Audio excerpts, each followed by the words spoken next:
Et bonjour à tous et bienvenue sur la série Nous Entrepreneurs. Je suis Benjamin Delsal, coach d'affaires certifié Action Coach à Lyon. Je suis convaincu que la réussite de nos PME locales contribue à construire une économie prospère et un monde souhaitable pour toutes et tous. Et c'est pour ça que dans Nous Entrepreneurs, nous donnons la parole à des dirigeants de PME de la région afin qu'ils nous partagent leur histoire, leur parcours, leurs apprentissages et aussi potentiellement les défis qu'ils voient poindre à l'horizon. Aujourd'hui, je suis ravi de recevoir Florent Maître de Clubic. Donc Florent, bonjour, bienvenue. Bonjour, je suis également ravi de faire partie de cette interview aujourd'hui. Super. Tout simplement, Florent, est-ce que tu peux te présenter et présenter ce que fait ton entreprise, s'il te plaît? Bien sûr, bonjour à toutes et à tous. Donc, je suis Florent Metsch, je suis le président de Clubic SAS, qui est une société lyonnaise qui a maintenant 5 ans et qui est éditrice du site clubic.com. Clubic.com, site spécialisé dans la nouvelle technologie. Vous avez probablement téléchargé un logiciel ou vous êtes venu lire une de nos actualités, j'espère en tout cas. Voilà, et je raconterai après plus l'histoire de Clubic, d'où je viens et puis où Clubic va dans les prochaines années. Voilà. Excellent. Et justement, vas-y, ça nous intéresse de savoir Alors, on va ton commencer parcours plutôt en par. fait, comment tu es Ouais. arrivé alors, je sais pas si tu as fondé Clubic, ou Alors qu'est-ce qui non, t'a amené. je suis pas le fondateur. J'ai pas eu l'honneur de fonder Clubic, mais je suis associé au fondateur, donc je les connais Très bien. bien. Peut-être juste un rappel de Clubic. Donc Clubic, c'est un site qui a été créé en 2000 par Thierry Neuvars et Nicolas Rosset. C'était deux ingénieurs en informatique, un Lyonnais et un Parisien. C'est un peu à l'époque où on fondait des sites encore dans son garage. Et donc, on crée le site, que vous connaissez tous, avec une partie média, avec des contenus type actualité, des tests, etc. Et puis un service de téléchargement. Ils ont eu ensuite développé leur entreprise lyonnaise qui s'appelait Cyralis, qui a aussi édité des comparateurs de prix, notamment un service qui s'appelait Acheter Facile. Et en 2008, c'est à l'époque où les grands groupes médias, les grands groupes de télé s'intéressaient à Internet et donc regardaient les activités Internet de près. Et c'est à ce moment-là que le groupe M6 a fait l'acquisition de cette société et donc de Clubic. Et du coup, moi, j'étais manager au sein d'M6 à cette époque-là. Donc, la société a été rattachée à la branche M6 Web du groupe M6. Et j'ai eu l'opportunité en 2013 de prendre la direction de Clubic au sein du groupe M6. Donc de 2013 à 2017, je me suis occupé de Clubic au sein du groupe M6. Et en 2017, Clubic Clubic, pardon, M6 a retravaillé un peu son portefeuille de marques et a vraiment réfléchi à que faire de chaque marque Internet. Et donc, ils ont mis Clubic sur le marché parce que Clubic était un site un peu loin de leur ADN. Téléspectateurs M6, téléspectatrices, c'est plutôt femmes responsables des achats et donc site plutôt féminin, donc des sites de cuisine, des sites, on va dire, plutôt sur une audience féminine. Donc, Clubic était un peu loin de leur ADN et donc ils ont mis Clubic sur le marché et c'est là que j'ai appelé les anciens fondateurs et on a fait ce qu'on appelle une LBO. Et je vais en parler un peu plus tard. Voilà. Eh Et donc, ben, depuis, on est une société indépendante voilà, depuis 2018. ok, top. Écoute, je profite de suivre le fil, hein. Tu parles de LBO, donc Ouais. vas-y, continue sur le sujet. Tout le monde ne connaît pas forcément ce que c'est, ce que veut dire Ouais, déjà alors, LBO et c'est en quoi ça voilà. consiste. Alors, je suis rentré tout de suite par un terme très compliqué, mais en fait, comment ça s'est passé, le rachat de Clubic? C'est une série de coïncidences et beaucoup d'alignements des planètes. On dit souvent que les opportunités, il faut les créer, mais il y a aussi une part de choses qui sont un peu plus, comment dire, voilà, aléatoires. Et donc, ce qui s'est passé, c'est que le groupe M6 a mis Clubic sur le marché. Donc, ils sont allés voir leurs concurrents, les groupes type Altis, type TF1 pour voir s'il y a des gens intéressés. Mais voilà, le président d'M6, Nicolas Taverneau, n'avait pas forcément envie de vendre à un concurrent. Et donc, nous, en tant que manager, on a dit, mais écoutez, nous, on est manager, on connaît bien la marque, on sait ce qu'on peut en faire. Par contre, on n'a pas le cash. Donc, on a dit, bah, les gars, vous nous rappelez quand vous avez le cash. Parce que c'est bien joli tout ça, vous avez une belle histoire, vous avez peut-être plein de projets, mais nous, on fait une session. C'est pas gratuit. Voilà, c'est pas gratuit. Donc, ce qu'on a fait, on a rencontré lors d'un salon qui s'appelle le Blan Web Mix, par hasard, Jerry Neuwarth, le fondateur historique du site. Et on lui dit, bah voilà, tu sais que Clubic est à vendre. Nous, on est super intéressés avec Philippe, mon associé, j'en parlerai un petit peu plus tard dans l'interview. Par contre, bon, nous, on sait quoi faire. On a un projet pour Clubic, c'est redonner ses lettres de noblesse à la marque. On travaille sur l'expérience, on travaille sur les contenus, tout ce qui a fait voilà, le succès de la marque. Par contre, on n'a pas le cash et il nous dit, bah, ça tombe bien, j'ai le dossier sur mon bureau. Par contre, avec Nicolas, mon associé, on serait ravis de vous aider, les gars. Par contre, on s'en occupe pas. Par contre, on est d'accord pour monter une boîte avec vous, s'associer. Et donc, on a fait donc, ce qu'on appelle un LBO, donc un Leverage Buying Out, je crois que c'est ça le Ouais, terme exact. Donc, c'est un achat par effet de levier. Donc, ce qui se passe, c'est qu'il y avait un montant qu'on a, voilà, on a fait une levée de fonds, finalement, auprès de nos associés, qui a permis, du coup, c'est la boîte Lebic qu'on a fondée, qui s'est endettée auprès c'est du fonds ça, hein. d'investissement. C'est pour ça qu'on Et parle donc, d'effet de levier, de voilà, leverage. Voilà. voilà, donc leverage, donc c'est effectivement la société Clubic qui rembourse la dette de l'acquisition du média Clubic. Et l'avantage de cela, c'est que bah, quand vous êtes un manager opérationnel dans une boîte, que vous n'avez pas forcément les fonds pour faire un rachat de société, et ben, c'est la société, si elle est rentable, qui rembourse chaque année l'argent que vous a prêté, les associés qui ont, eux, le cash, sous forme après de comptes courants ou d'obligations, ça dépend après du montage. Mais voilà, et donc 5 ans plus tard, bah, on a remboursé nos associés, donc la boîte. Donc nous, on a pu effectivement faire une acquisition sans sortir beaucoup d'argent, mais en sortant par contre beaucoup de temps et d'investissement, on va dire, sur le Ouais, puis projet. ça nécessite effectivement un investissement de temps et puis le fait que la société soit rentable pour pouvoir rembourser en fait l'emprunt Absolument, qu'elle bah, a c'était la contracté, quoi. condition sine qua non d'une LBO, c'est que si la société n'est pas rentable, bah, vous ne pouvez pas rembourser le prêt de vos associés, donc il fallait qu'on soit rentable très vite. Chose à savoir, c'est dans la structure M6, le site n'était pas rentable parce que dans les grosses structures, vous avez beaucoup de coûts transverses qui sont imputés aux différentes business units, hein, parce qu'il faut payer toutes les directions transverses, les directions générales, je ne vous passe les détails, les locaux à Neuilly ou ailleurs. Et donc, quand vous isolez en fait une branche d'activité, vous la sortez d'une structure, tout de suite, ça va mieux. Mais ensuite, ça n'a Top. pas été aussi simple parce qu'il a fallu trouver, redynamiser le business model, qui est un business model de médias. Donc, il y a deux grandes sources de revenus, la publicité d'une part, et ce qu'on appelle nous l'affiliation d'autre part.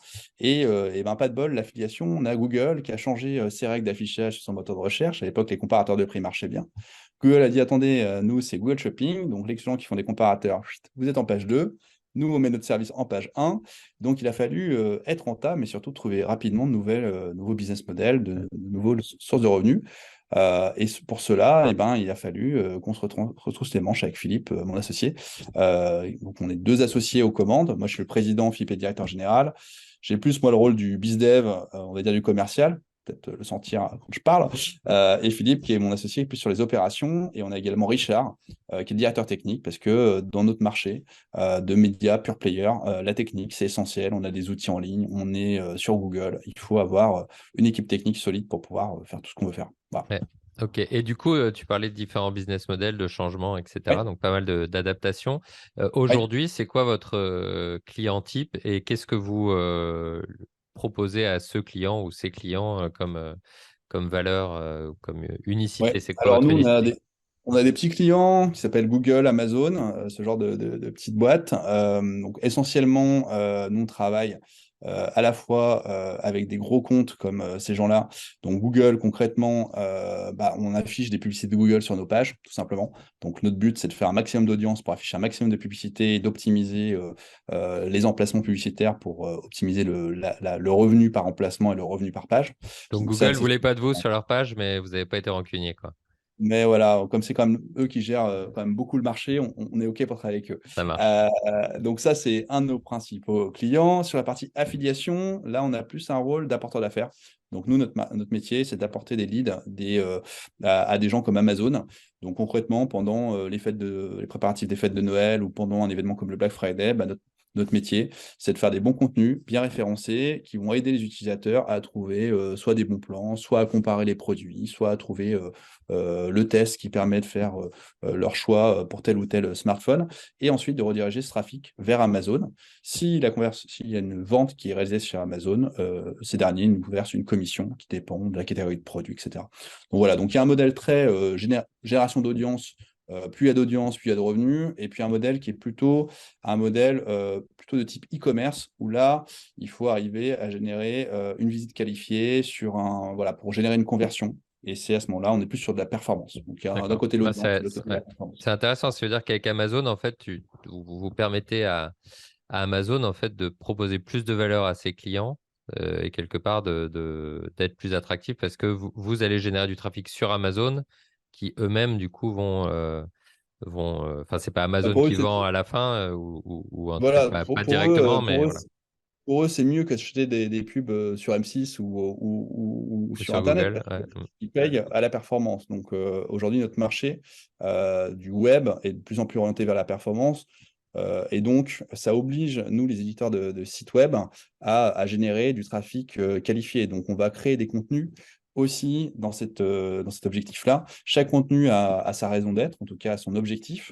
Donc, il y a des contenus qui sont des contenus uniquement pour faire parler de la marque Clubby, des contenus de notoriété, où là, on veut absolument de la résonance sur LinkedIn, interviewer le président de telle ou telle grosse boîte de cybersécurité, au CES, juste comme ça. Donc là, l'objectif du contenu, c'est de faire la notoriété pour la marque Clubic, du top of mind.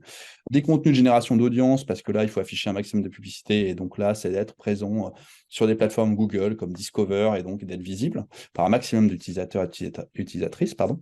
Et il y a également ce volet performance, où là, on va créer des contenus un peu sur mesure, on va se dire, là récemment, on a lancé une section autour de l'électroménager qui devient de plus en plus, on va dire, technologique. Et donc là, l'objectif, c'est de pouvoir envoyer des leads qualifiés chez les différentes plateformes e-commerce avec lesquelles on travaille. Donc voilà, il y a chaque contenu a sa raison d'être, son objectif, pour ensuite délivrer les résultats financiers qu'on Ouais. attend d'une boîte pour financer le remboursement de l'entreprise. Voilà. Bon.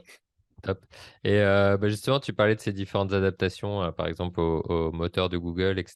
Là, il y a eu pas mal d'événements aussi, de conjonctures un petit peu imprévues, même si ça a tendance Ouais. à devenir une habitude. Comment vous vous adaptez à ces changements? Est-ce que vous avez une Alors, approche c'est rigolo, j'en spécifique? parlais juste avant, au point dont je te parlais juste avant. En fait, c'est devenu maintenant notre quotidien, les changements, c'est-à-dire que nous, le Covid, ça a été plutôt, sur notre marché, plutôt un accélérateur plutôt qu'un frein. On a eu la chance d'être plutôt dans les entreprises qui ont bénéficié du fait que énormément de personnes se sont retrouvées chez elles, avoir du temps sur Internet pour consulter des contenus, pour pouvoir faire des achats en ligne, etc. Donc là, c'était plutôt une opportunité. Et donc, comment on a pu rebondir sur cette opportunité? On a créé des contenus qui aidaient les gens. Alors à l'époque, c'était télécharger des logiciels pour pouvoir faire du télétravail, par exemple. Ça pouvait être aussi comment choisir pour la petite histoire, une imprimante pour, à l'époque, imprimer son attestation de sortie. On était sur des sujets très concrets, donc comment on peut se positionner sur des opportunités comme ça. Et à l'inverse, là, on traverse tous une crise de pouvoir d'achat avec une inflation qui est galopante. Et donc, là, les paniers diminuent, les gens font un peu plus attention. Ils ont aussi une prise de conscience de tout ça, c'est pas juste de l'argent, il y a aussi une empreinte, aussi un impact, en tout cas, dans les choix que je fais au niveau consommation. Et donc là, c'est comment j'arrive à quand même créer du chiffre d'affaires. Donc, on essaye, par exemple, de proposer des produits qui sont voilà, plus économiques, des choses qui sont voilà, moins gourmandes en électricité. Donc, on essaie toujours de rebondir sur les événements. Et pour répondre à ta question, je dirais des événements comme ça, on en aura tous et on en a de plus en plus. Je dirais qu'il faut surtout que notre base de travail soit solide. J'ai souvent l'image d'un mur où on choisit chacune des briques qu'on construit pour justement, à chaque fois qu'il y a un changement, pouvoir. Donc, c'est souvent la technique qui permet de faire ces changements-là assez rapidement. Si on a une technique, on va dire, voilà, des services de haut niveau, on peut vite réagir voilà, sur ces changements. Ouais, donc, quelque part, d'avoir une palette de techniques ou de technologies disponibles tout en Ouais. étant câblé sur les évolutions pour Oui, sur les savoir tendances du laquelle marché. choisir, quoi. Après, c'est Tout à bien fait, d'avoir des tout à outils, fait. mais il faut savoir lesquels choisir et pourquoi. Absolument, absolument. Top. Et donc ça, c'est voilà, je dirais, c'est surtout ce qu'on fait face à ces changements de marché. OK. Euh, Question un peu plus personnelle en tant qu'entrepreneur, on va dire. Comment est-ce que, ou qu'est-ce que tu as appris au cours de ces différentes années d'entrepreneur? Et si je formule la question un peu différemment, si tu te croisais au moment de la création ou de la reprise en LBO de Clubic, qu'est-ce que tu te donnerais comme conseil? Alors déjà, la phrase qui me vient tout de suite à l'esprit, c'est Rome ne s'est pas faite en un jour. Je pense qu'il y a 5 ans, on voulait arriver très vite, très fort, tout révolutionner. 5 ans plus tard, on comprend que les choses bien faites prennent du temps et qu'il est très important de ne pas se tromper dans la direction, dans le cap et donc dans la vision. Parce qu'en fait, la vision, c'est quelque chose qui va toujours vous ramener sur le droit chemin parce que vous allez avoir plein d'opportunités. Entre 2018 et 2022, on a eu énormément d'opportunités, mais on se toujours raccroché à vers où on voulait aller et donc réfléchir à long terme pour éviter de prendre trop de décisions, on va dire, à l'emporte-pièce. Donc, je dirais, première chose, euh, ce que j'ai appris, c'est que c'est pas facile d'être entrepreneur, que ça prend du temps, qu'on fait des erreurs. Et en fait, faire des erreurs, c'est une bonne chose parce qu'on apprend de ces erreurs. Je dirais que la deuxième chose que j'ai appris, c'est, enfin, on dit souvent, il faut prendre des risques.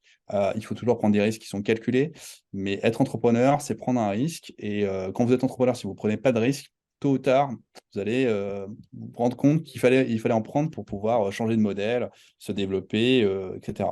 Et après, je pense qu'on avait peut-être sous-estimé aussi le rôle de management, de leader, on va dire, qu'on doit avoir dans une petite boîte d'une vingtaine de personnes. On n'est pas dans une grosse structure où il y a des managers à tous les étages, il y a beaucoup de reporting, etc. Il faut savoir fédérer une équipe, donner du sens dans le quotidien des gens, changer les missions assez régulièrement. Donc, voilà, l'aspect managérial est très important.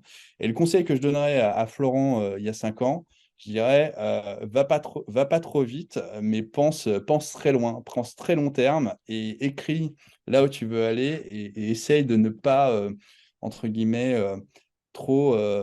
Euh, on a tous les jours des très bonnes idées d'entrepreneurs, mais c'est tellement important de faire les tris dans les bonnes idées, de les mettre de côté parfois pour ne pas dévier de sa trajectoire. Voilà.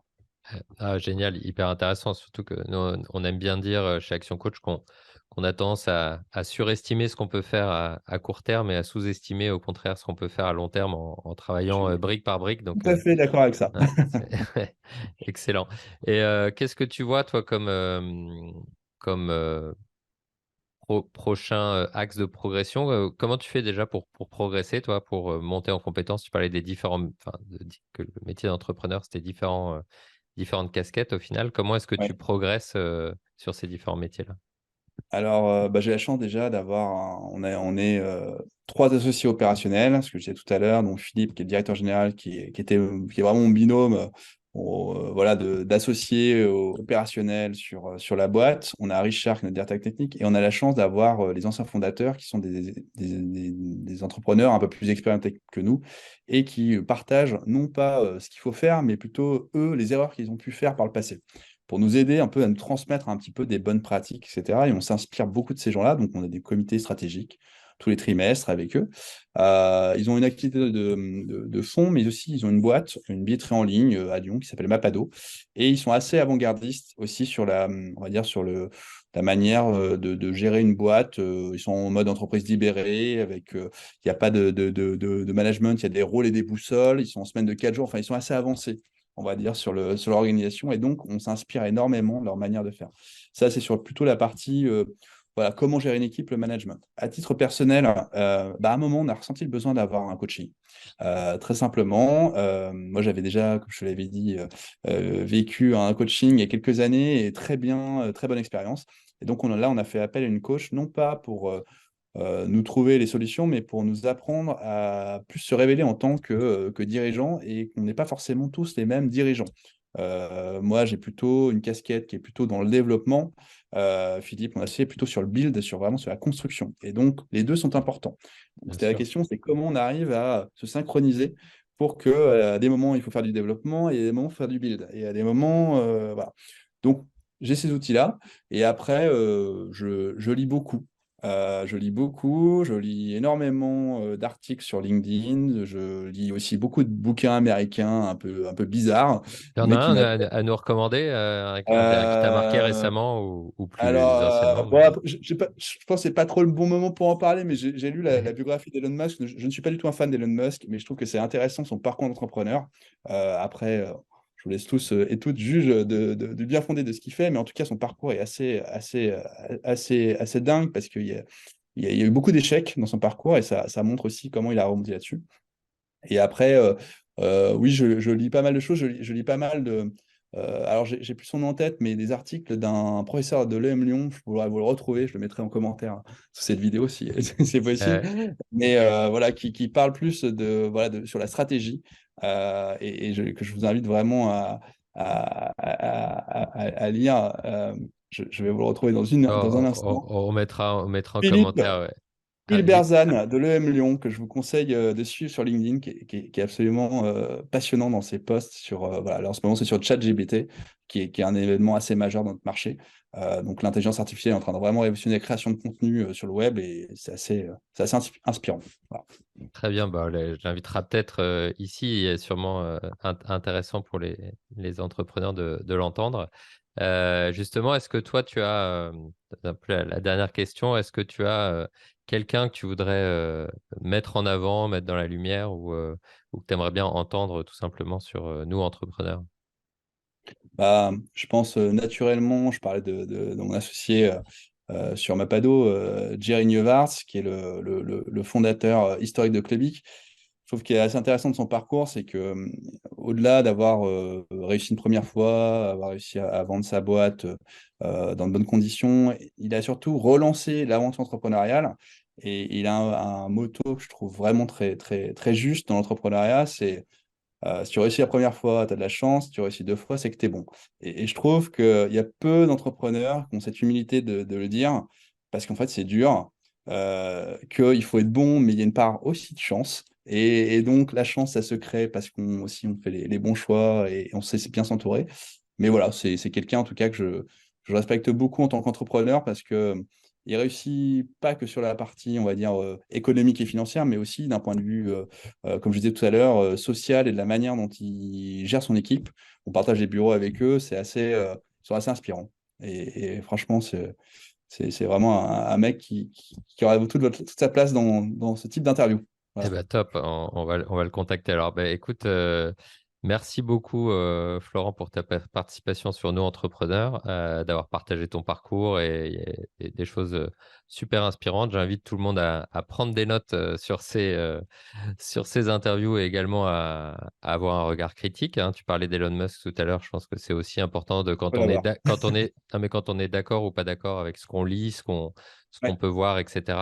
Ça aide aussi à se forger sa propre opinion et à progresser. Donc, merci de ton parcours et de ton partage.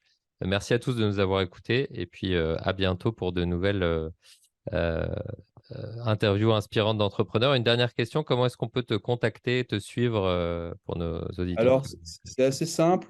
Pour me contacter, vous pouvez m'envoyer un mail à florent@clubic.com, tout simplement. Il n'y en a qu'un dans la boîte pour l'instant. Et sinon, je suis sur Twitter et mon pseudo, c'est Felaz, Felaz. Et je serais ravi de vous voir me suivre. Merci beaucoup Excellent. et merci Merci Florent. Benjamin pour cette interview et bonne fête à toutes et à tous. Merci Florent. À bientôt. Au revoir.